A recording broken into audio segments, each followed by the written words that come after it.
Okay, goes to Sir Mark Lapid. So let's start the question now from Bernard Bob, mymovieworld.com. Po, yes. Ay, hello po Sir Mark. So, update lang po. Kamusta po yung work niyo po ngayon as a CHEZA COO?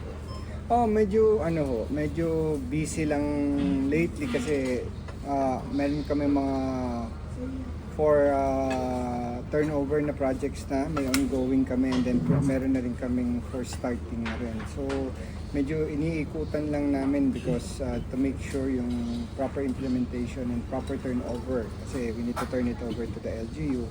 And medyo malalaki kasi yung mga proyekto namin recently, like STDP, mga Burham Park, yung mga ganyan. So, among hyperbaric chamber.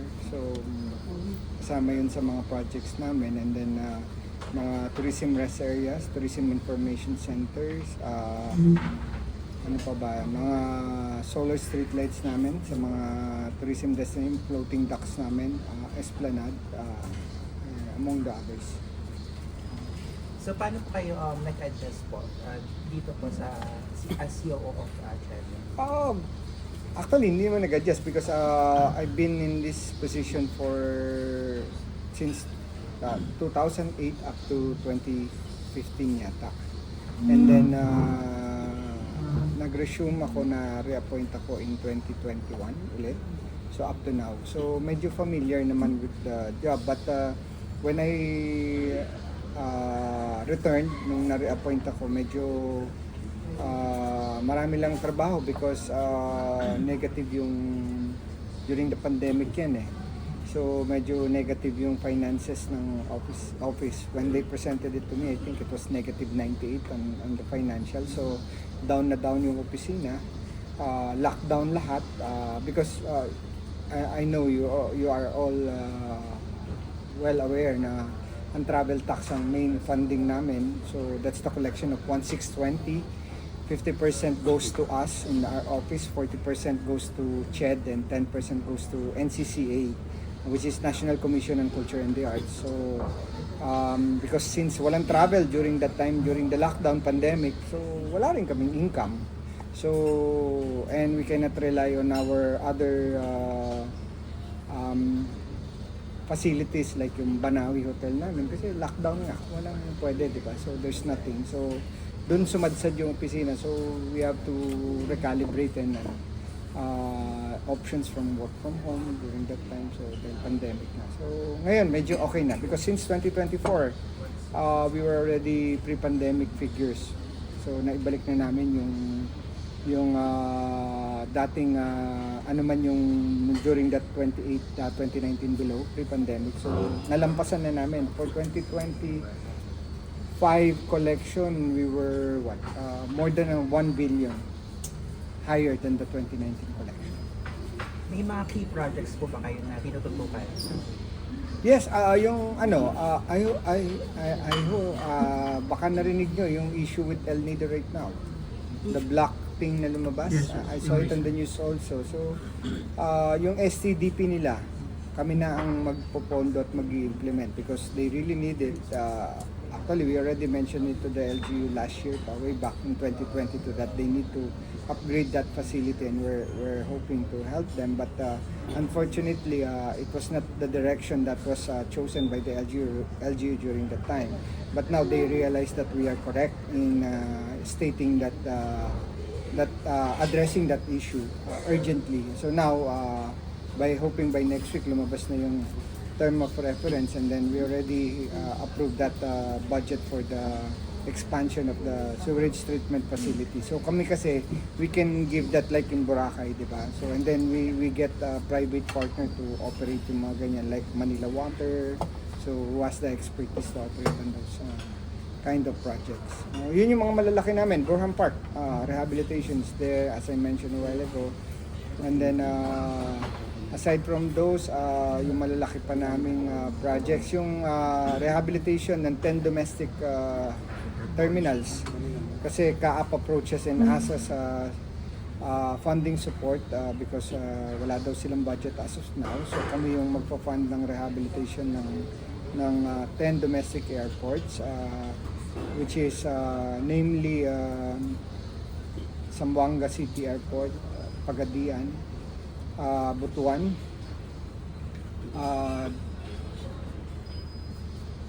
ano pa ba?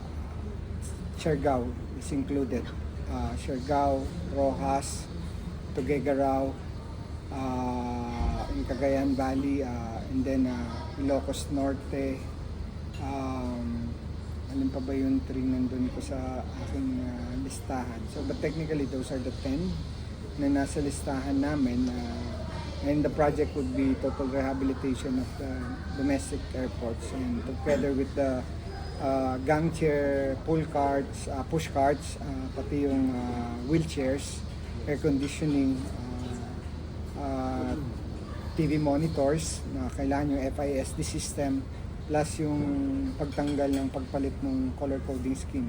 Kasi if you travel in domestic airports, makikita mo may yellow, red, and blue. Blue for PAL, yellow for Cebu Pacific, and red for Air Asia. So gusto namin baguhin yung concept na lagay na lang yung pangalan sa likod para maganda at saka more on Filipino yung attack, yung aspect ng color. Thank you, Bernard of My Movie World. Yes. Next po na magtatanong, Nazamel Tabares of Filipino Name. You recently visited Naga po, no? So, ano po yung purpose ng pagpunta niyo po doon? And ano po yung mga ginawa niyo? Ano yung mga aasahan ng mga taga-Naga at mga turista sa Naga? 3 things yung pakay ko for Naga.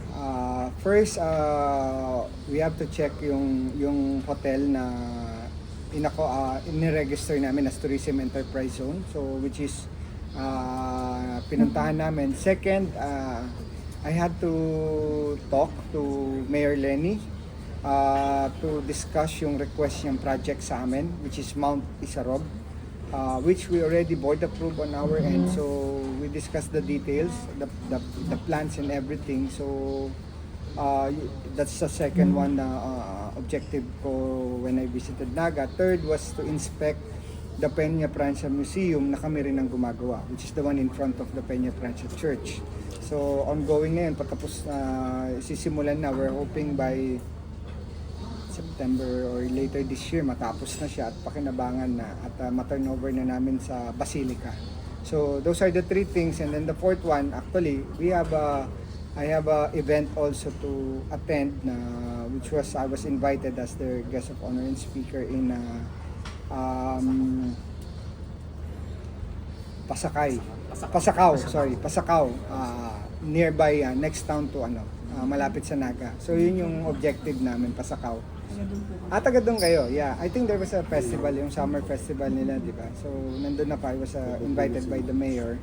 So I think I'll be coming back to Pasacao on August because we have to groundbreak yung green municipality nila, plus they also have the festival talaga na August. So, nagiging hotspot na rin po yung Naga now sa recently. Parang daming mga news, mga festivals na bago sa Naga. Ano po masasabi niyo dun sa achievements ng Naga under Mayor Lee? Of course, okay naman. Very new, very inspiring yung mga accomplishments ni Mayor Lenny. But of course, continuous development pa rin ang kailangan. As we discussed during our meeting, there are a lot of things to be done, and including the airport also was also mentioned in our discussion. So isa rin yun sa ilalapit for CAAP, DOTR, for upgrades of the terminal, and then for the expansion of the runway. I think isa rin sa objective kasi hindi nagtutuloy-tuloy yung biyahe because of masyadong maliit yung runway yata. So I think that's the issue. So na-mention sa akin ni Mayor Lenny yun, and plus the revival of, I think, the Bicol Express and the rehabilitation of the Maharlika Highway. So those are the things because nahihirapan yata ang bumiyahe. And especially, those are the issues on the concern ng tourists, paano ang accessibility ng Naga. When it comes to tourists coming from either other country or even going from other provinces, whether via airplane, via car, or by train. So medyo mahirap. I think yun yung you're well aware of that situation. You're from there. So, yun yun. Projects. Sir Mark, merong explosive na tanong si RM. Yes, yes. Natatakot naman ako sa explosive na Sir, tanong. recently po kasi sa TikTok, ng algorithm po lumalabas po yung line po ninyo na saging lang may puso. Ano po masasabi niyo, sir? Napapanood po siya ulit. Nabuhay ulit, sir. Parang nakalimutan ko na hawata. But to be honest, when we were shooting that, yung sinushoot namin yung eksena yun, ayokong siyang gawin eh. Actually, last day na nga namin yata sinute yun eh. Kasi nahihiya ako. But anyway, as being an actor, being professional, syempre, I have to do it. That's my job. So, I think nag-trending yata. Even before, nag-trending siya dati. Pero hindi pa ganyan ka full blow ng social media during that time. I think on YouTube pa lang siya noong time, mga time na yan eh. Hindi naman Friendster, may Facebook. Bata-bata pa naman ako eh. So may Facebook na. So yun, happy part na nakakapagpasaya ako sa tao kasi tumatawa sila when they see it. But it was an iconic line and it was even ang tawag dito, hiniram pa sa akin. They even asked permission to borrow it for some of the sitcoms yata na ginamit nila. So, blessing din in another way. Salamat po dun sa pagkakataon na yun at tumatak yun. So at least there's something on the other side na makikita. But let's go, kung alam nyo lang nung sinushoot talaga namin yun. Sa harap pa siya na simbahan. So one last na din for me. Yun nga po, recently din nakita, lumabas po kayo sa Batang Quiapo. How was it working na rin po with Coco Martin? And then may upcoming pa pong offer po to do an action teleserye. Yes, actually during my break in 2015 up to 2021, we were invited by Direk Coco to join Provinciano during that time. So by that time, nag-Provinciano muna kami. Kaming dalawa ng tatay ko. So si Senator Lapid. And then itong huli, we were also asked if we can join Batang Quiapo. So which we did na naman. And then now, I was asked by Direk Coco to join Sigabo also. So nakapag-taping na rin naman kami for Sigabo, which is I think airing on June 22. So medyo paspasan din yung taping nila. So ayun, so now kasama rin ako sa Sigabo for this upcoming June 2020 new series ni Coco Martin. Congrats, sir. Mamaya ulit ako. So, next May po. tanong po. Yes, ma'am. Since nalalapit na po yung Father's Day, gusto na ko namin malaman, how is your relationship with your father, the Senator? Okay naman. It's a normal, typical father-son relationship. But we're more, kanina kasama ko lang siya. So, we're trying to discuss current situations na nangyayari. And trying to update him also what are the feedbacks and the consensus of majority of what's happening. So, for his information and knowledge also. Pero it's a normal father and son relationship. Magtatay kami kasi yun naman siya naman yung model ko eh, di ba? So, siya yung tinitignan ko lagi. Kasi, of course, lahat nung batikos sa kanya, hindi siya nag-aral, hindi nag-English, hindi nagsasalta. Chairman daw siya ng Committee on Silent, di ba? So, of course, those things are, tumatagos din sa amin. So, but it's part of his job.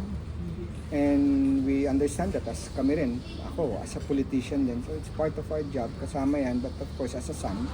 So ang lagi naman niyang binabanggit sa akin is, sa aming magkakapatid is, so we already know kung ano yung pagkukulang, ano yung mga kailangan, ano yung dapat. So baka on our end, through us, as our tatay, tatay namin, bilang magulang namin, so through pagsusumikap niya, so maiayos namin, mapunuan namin yung kanyang pagkukulang, which I think we did naman. That's why nung gumraduate ako noong 2024 on my doctoral degree sa Pamantasan Lungsod ng Manila, so I told him na regalo ko to sa iyo.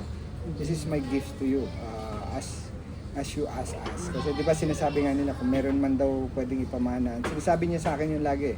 So kung meron man akong pwedeng ipamana sa iyo na hindi pwedeng kunin ng ibang tao sa iyo, yan yung edukasyon mo.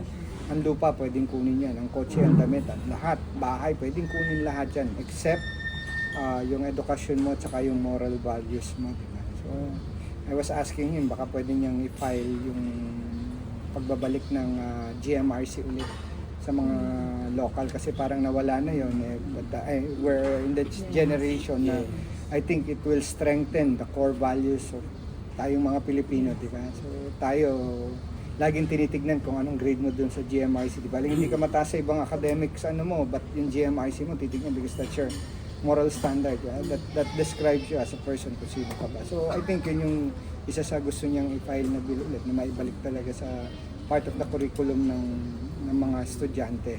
Especially now na we all know na with the social media, minsan di ba yung accessibility is very open. So medyo kailangan ding magabayan yung mga kabataan po natin yun. And for me, myself, as a father also, may anak din ako. So those are the things na binabantayan ko rin, making sure na yung mga anak ko magabayan ko.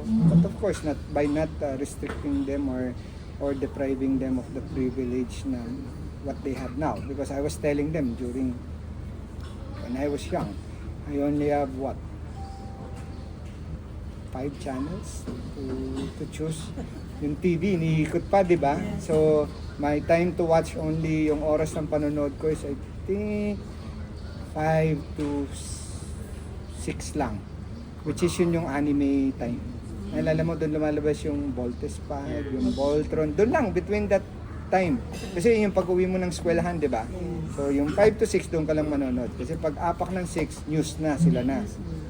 Di ba? After ng 6, basketball na, PBA na. So, after ng basketball, matulog ka na kasi may pasok ka pa bukas. So, yun lang ang time na pwedeng manood. So, you only own one channel. Depende kung anong anime o cartoons ang gusto mong palabasin. Whether batibot pa yan, ng dating time na yan, di ba? Mga pinapanood. So, yun. So, now, syempre, they're very fortunate. Ang daming access. Everything. But, of course, kailangan pa rin silang gabayan para sa future na maganda. Hindi naman pwedeng too much liberated din sila kasi mahihirapan sila sa adjustment. Thank you, amazing Jean. Next na magtatanong, Jean Baut of Show Business Lifestyle. Yes. Hello po, sir. Talking about one of the busiest names right now, no, in the government, isa kayo doon in a good way, no. Considering also your many accomplishments, no, paano niyo nababalance yung role ninyo ngayon sa government, yung role ninyo as a family man, and then nag-showbiz pa kayo? At dati nga, kasama pa yung nag-aaral pa ako ng doctoral eh. Ayan, I mean, yeah. sometimes I don't know how I was able to manage at the same time. Pero I think siguro just setting up priorities. And of course, magpapasalamat ako sa pamilya ko because they're part of yung sacrifice na binibigay nila because the time na kailangan, hindi ko lahat may bigay din sa kanila as a family kasi they also, buti nilang, Tanya is also, my wife Tanya is also coming from the same industry, entertainment industry, so I don't have to explain yung nitty-gritty ng trabaho namin, di ba? Kung bakit ako umuwi ng madaling araw, bakit ang tagal ko bago ako makauwi. So, she fully understands, fully support kasi alam niya yung trabaho. We're both in that industry. Alam niya, doon din siya nakilala, naging reyna rin siya ng teleserye during her time. So, yun, malaking tulong po talaga yun for helping. And we always complement ang trabaho namin as mag-asawa. So, dahil lagi ako nagtatrabaho, lagi ako wala. So, siya naman ang bantay sa mga bata. Siya ang timon. So, ilaw ng tahanan, di ba? So, ayun po. I think it's more on balance lang. Hindi pwedeng sumobra sa isang bagay. Pero kung merong mang nawala sa akin is, I think yung attending socials, yun, wala na talaga yun. Because I don't have that luxury na makapag-socials pa. Yun nga po, wala na kayong me time. Wala. Pero hindi ko naman nahanap kasi rather than going out and having socials, I would rather spend it with my family and rest dun sa bahay namin, di ba? To have time and talk with my kids. In my age, pinagdaanan ko na rin naman yung socials nung bata-bata ako, nung binata ako. So, okay na ako dun. Wala na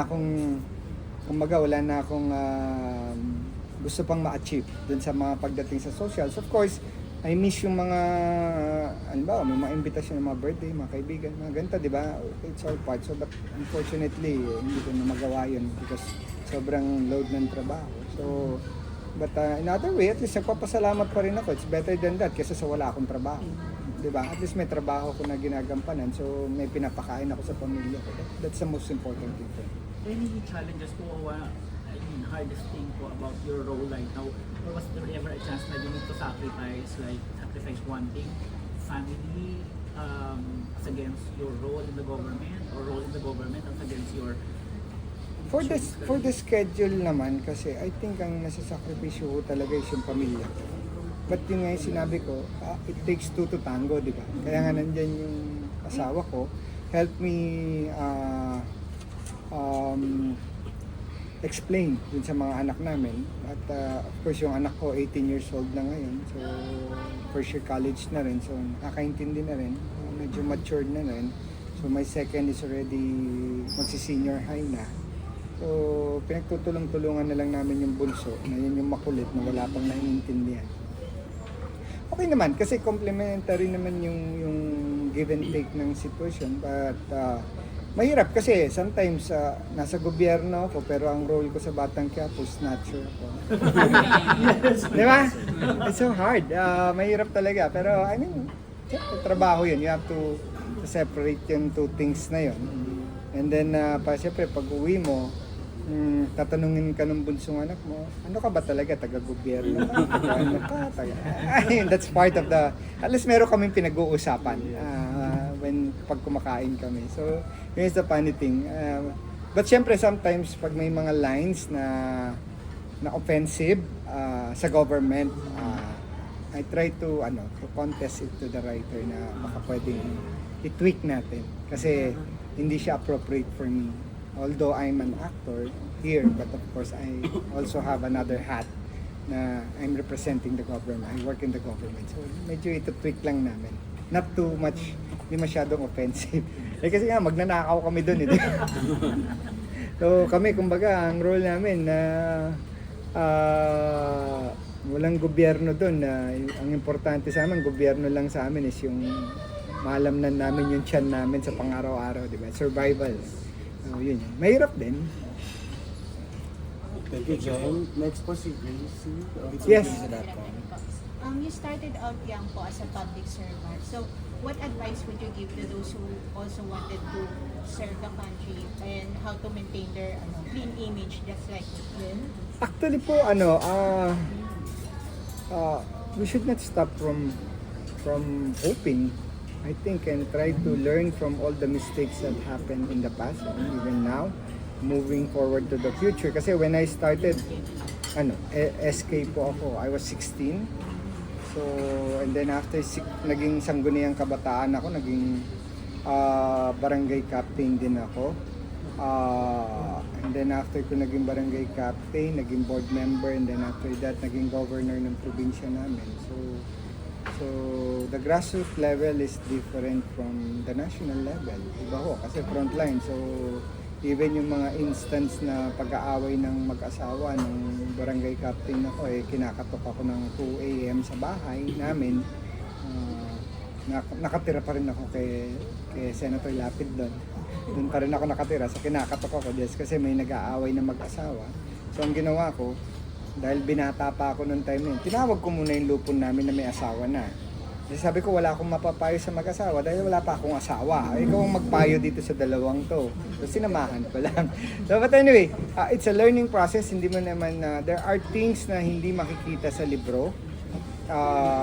Hindi matatranslate during that time, hindi matatranslate ng local government code. now in the national government na hindi makikita ng set of laws and rules or even the constitution, sabi nga nila. Pero syempre, it's more on the values na meron ka and how you assess everything na pangangailangan ng mga kababayan natin, di ba? Kasi it always evolve. Hindi siya stuck. Di ba? Laws were created way back, but sometimes they are not adaptable to the current. So we have to adapt kung ano yung pwede. We have to adjust. Especially now with the digital generation, diba? Noong time dati namin, time ko typewriter pa noon, diba? So, and then pag pumapasok ako sa college, ang class namin floppy disk pa. Lahat kayo alam niyo. Hindi pa CD-ROM noon, ha. Floppy disk pa. So yun yung so it's a transition, and I think for a government official is to really help the next generation shape up into adapting also sa future ng ating bansa. And syempre, always hoping na wag silang mawalan ng pag-asa, what nung tatay ko hindi nawalan ng pag-asa, try to fight for it para sa amin, sa generation namin ng mga anak niya. And then the same thing on my part is I'm trying to fight not to give up for the generation ng mga anak ko, and hoping those generation would also stand up and fight for the next generation to come. Kasi if we're all gonna give up, kawawa naman ang bansa natin, di ba? So sino pang aasahan nila? Sabi nga ni Rizal, di ba? Nasa kabataan ng pag-asa ng ating bayan. So I think yun lang yung kailangan natin. We just have to set an example and be a role model to the young ones. Last na po. Since uso po yung mga biopic ngayon, if ever you'll be given a chance po na i-offer na gawin ng movie yung father niyo po, would you be willing to do it? Probably not me na. Hindi na siguro. When that time comes, pinag-usapan din namin yun na sabi ko nga sa tatay ko na baka pwedeng pasulat na natin yung storya mo. The Little Lapid story while you're well and capable, while di ba? Kasi you're the only one who knows what happened. Yung detalye, ikaw yan, mula nung nagtitinda ka ng tinapay, nagtitinda ka ng yelo, nangangahoy ka sa bundok, nakikipangahoy ka, nakikipag-alaga ka ng kabayo. So until those things, nakipaglaba ka, di ba? So nag-alaga ka ng kalabaw. So ikaw yung lahat ng makakadetalye yan. So while you're in yung mental state mo is still intact, masulat na natin. So para pag umabot yung time, whether it's gonna be a movie or book, di ba? At least may legacy na may iwan for you, magawa na natin. But I think hindi ko na siguro aabutan yun. Probably yung mga next generation, yung mga anak ko na or anak ng mga kapatid ko, whoever is gonna do it, but not in my generation. Hindi na kami magkakapatid kasi I'm already 47. So may edad na rin ako. So ang youngest namin is around 42. Yun ang bunso namin. So sabi ko sa tatay ko, ikaw lang may alam ng mga leading ladies mo na nakasama. So hindi namin alam yan. Ikaw ang magsulat niyan. Pero kung may mabibisit kayo, sir, sa current generation po, current gusto po niyo- generation, I think it's kind hindi kami magre-recommend ng anybody in this generation because I think ang gusto talaga ng tatay ko should come from our family to be kung sino man ang gagawa. So sa amin, sabi ko nga nung nag-usap-usap kami, we'll just find somebody who's gonna be fit dun sa character niya and will able to do yung mga ginawa niya because it's madugong training yan. It's not an easy one. Kasi kapag ginawa mo yung story niya, kailangan namin siyang isabit sa anong tawag dito, yung barracks. Kailangan namin siyang patalunin sa bubungan ng tren. Kailangan niyan bumaba sa Montalban. walang ka-double. Na walang double. Dapat siya mismo. Siya mismo. Kasi Little Lapid yan, di ba? So, hindi siya madali. That's why sabi nga namin, hindi siya madali. Kaya sinasabi kong hindi na siya sa generation namin because Although kaya pa namin gawin, but of course yung age namin is not in our advantage anymore. Medyo may edad na kami, so tatalon sa tulay yan, di ba? So tumalon sa San Juanico Bridge, nagpapakaladkad sa kabayo, tumatalon sa kabayo. So yung bata talaga ang kailangan naming i-ready, ihuhulma namin yan, iti-training namin just to magampanin niya kasi dahil madugo dahil siya, ang tinignan niyang model ng time niya, yung Jess Lapid naman, senior. So lahat ng ginawa ni Jess Lapid Senior, nung ginawa niya yung Jess Lapid story, kailangan niyang gawin. So which is yun nga yun, pagbaba doon sa Montalban, bundok ng Montalban naka-boots.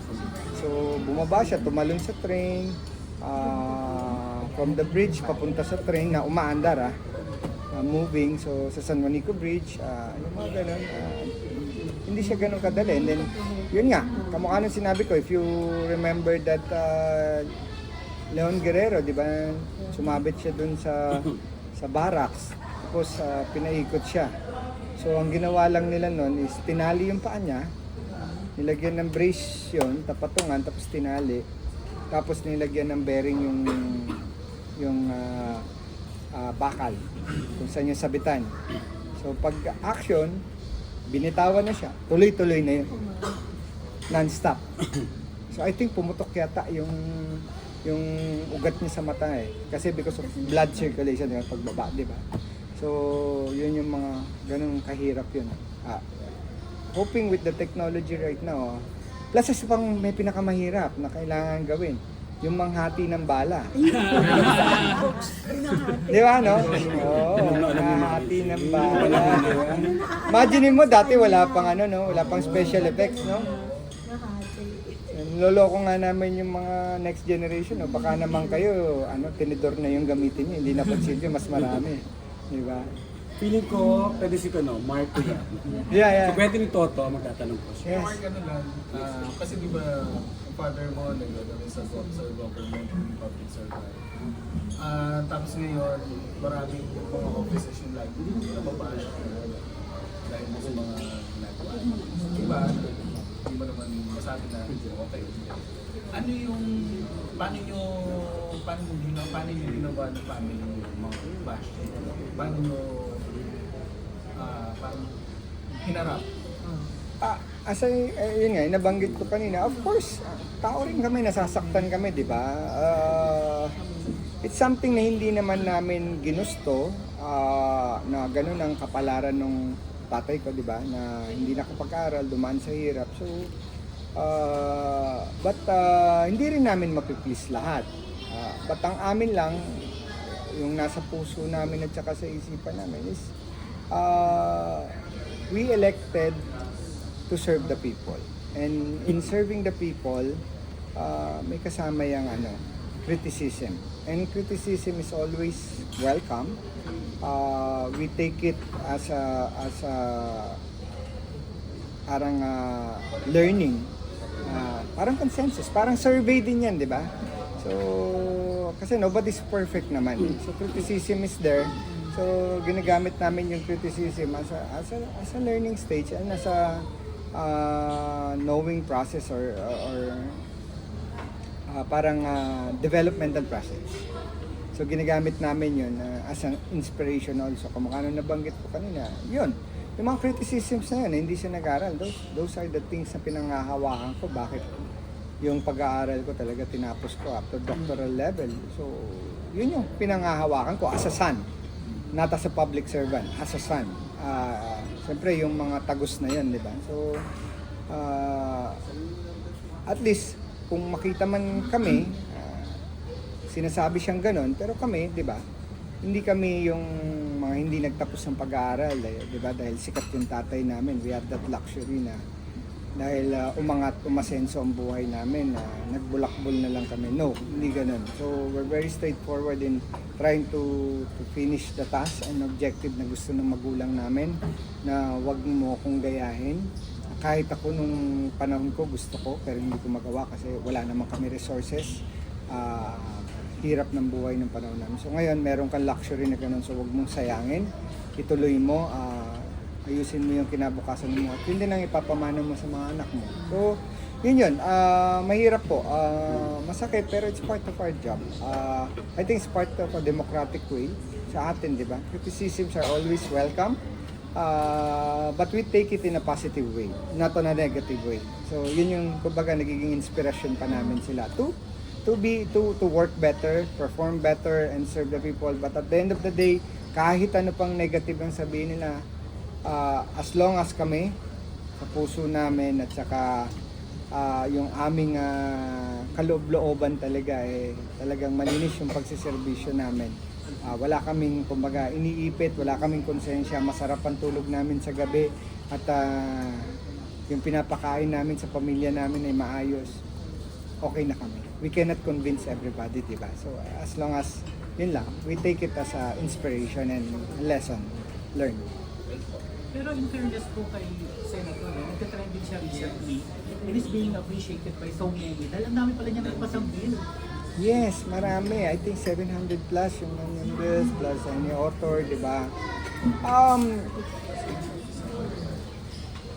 Ako, as a son, I keep on saying it. Pero syempre, isa lang naman ako. Di ba? But at least, hindi na namin kailangan pang ipagsigawan.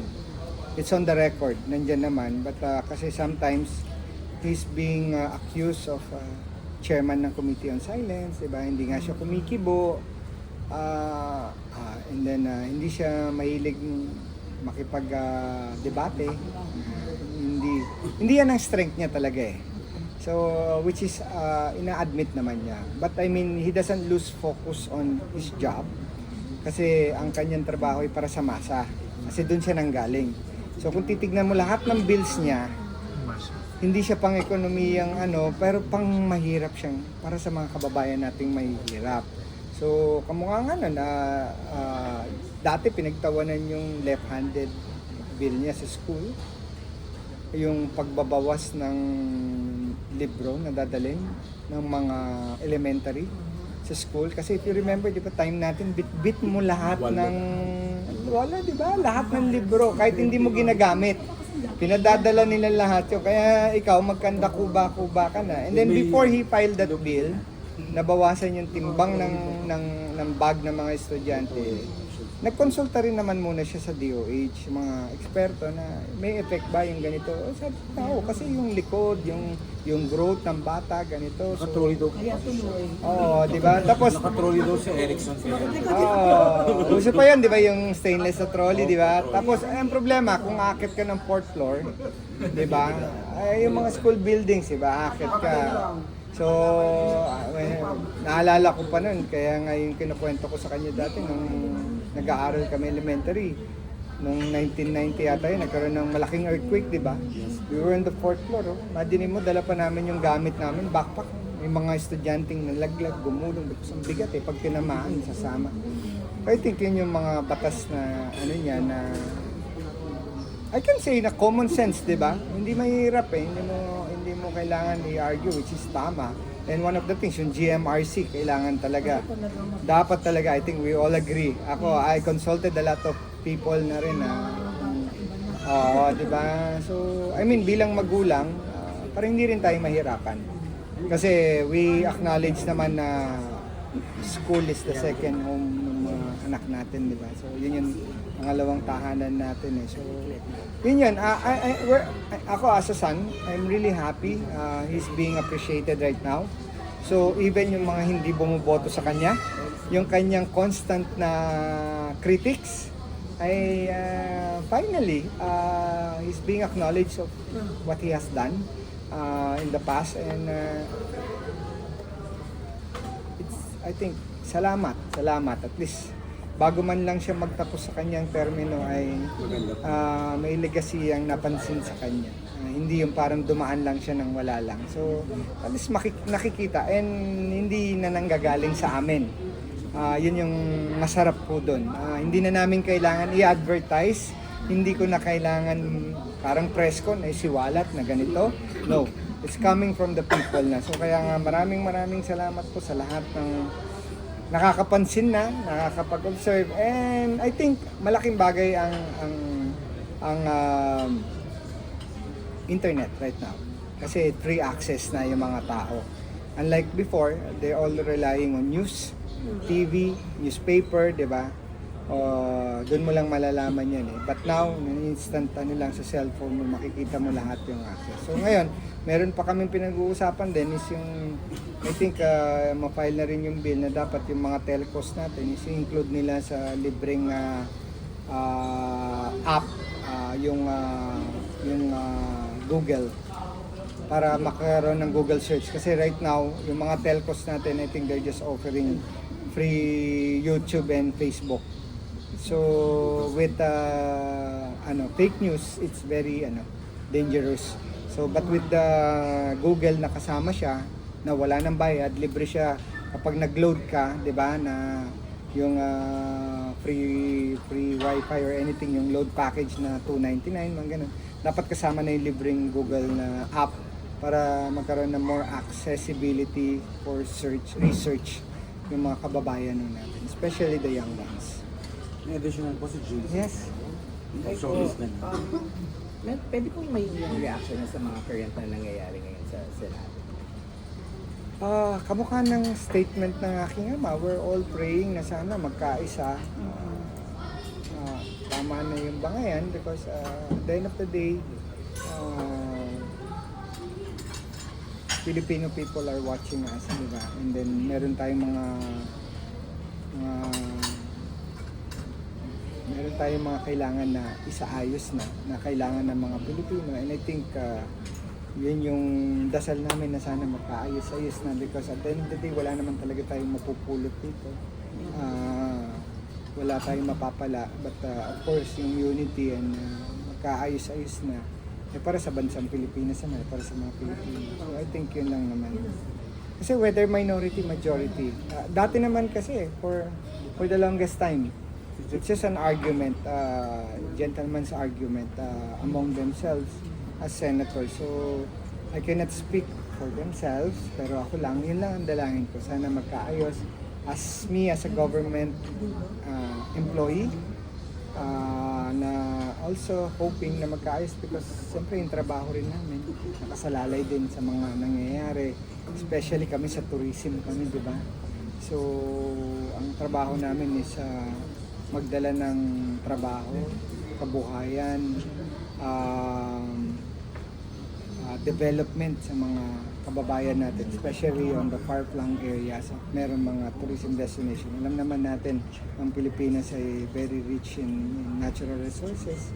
So, sana matapos na yung sitwasyon na yan at magtuloy-tuloy na because kami, dinadalangin din namin, sana matakel na yung pagpapababa ng presyo ng airfare kasi yun talaga yung pumapatay sa tourism industry at kasabay na nun yung pagtaas ng presyo ng hotel, billing, so yung inflation nandyan na. So sana, so we're all hoping kasi para hindi naman mawala ng saysay yung lahat ng paghihirap. Next po si Jeff of Kapamilya Online. Yes. Tanong ko lang, ano po yung pinaka-challenge sa pag-develop ng tourism infrastructures dito sa Philippines ngayon? Education and information. Kasi may mentality tayo, especially on the rural areas, that if we see it as an income generating, we just focus on the income. Kumbaga kita lang ang nakikita natin, di ba? So nagpo-focus tayo sa kita, pero yung preparation at saka yung security protection on the environment, even on the area, hindi natin binibigyan ng attention simply because siguro hindi natin alam. Kamukha nun, as simple as hindi nila alam yung sewage treatment facility. So like what happened in El Nido, di ba? So kailangan maisaayos muna yon. Kasi nangyayari, reactive. Hindi tayo proactive. So like what happened in Boracay, reactive, hindi proactive, di ba? So ngayon, we're trying to preach yung mga LGU sa mga kababayan natin, stakeholders na these are the things we have to set back 25 meters from the beach para maproteksyonan natin. We have to set up SCDP, we have to create master plan para kung saan yung landfill, basurahan, di ba? Para these are the things na kailangan. And then yung mga infrastructure support na kailangan. So, yun. Which is, I think, it's more on the educational and information dissemination. Yun yung sigurong importante sa lahat. Additional pa, ano po reaction niyo that yung news na parang inaay ng DOT yung bilang ambassador? Alin? Sorry? Inaay po ng Department of Tourism yung people group na Bini as tourism ambassador. Of course. Ano yun? Kung sana, I don't know kung tinanggap na ng Bini, but of course, for us, it's a very, very big help. Especially, Bini is becoming a global icon. As a Filipino, di ba? So, parang dati Manny Pacquiao, we have Manny Pacquiao. So, anybody who wants to be a global ambassador for our country is very much salamat. Napakalaking tulong. Not only for Bini, but of course, Alex Ciala is also there as an ambassador, di ba? So kami, meron din kaming sports tourism na kami yung nag-repair at gumawa nung rehabilitation ng Rizal stadium nitong ulit para magawa lang yung tennis event ng WTA. So galing sa amin yun as part of the sports tourism. So Bini is part naman ng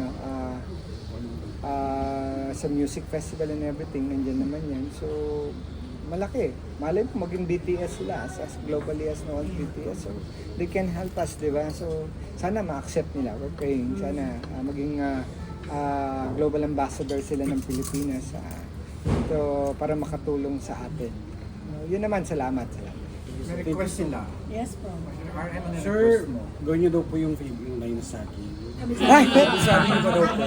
Then later, pwede Hindi ko tayo na siya mag-one-on-one. kabisado eh. Nakalimutan ko na video, siya. Replay mo. Re-replay lang po. Hindi ko na siya kayang bitawan eh. Nako guys, kumain na kayo please. Pwede nang pagawa sa akin. I love you, lamang. Sir, ginawa namin siya, sir. Kaya niya yan. Magano siya Internalize. Internalize, sir. Maghanap ka ng saging sa buong, maghanap ka ng puno sa buong Pilipinas. Saging na. Saging lang ang may puso. Sorry, less emotion na. Okay, less na yan.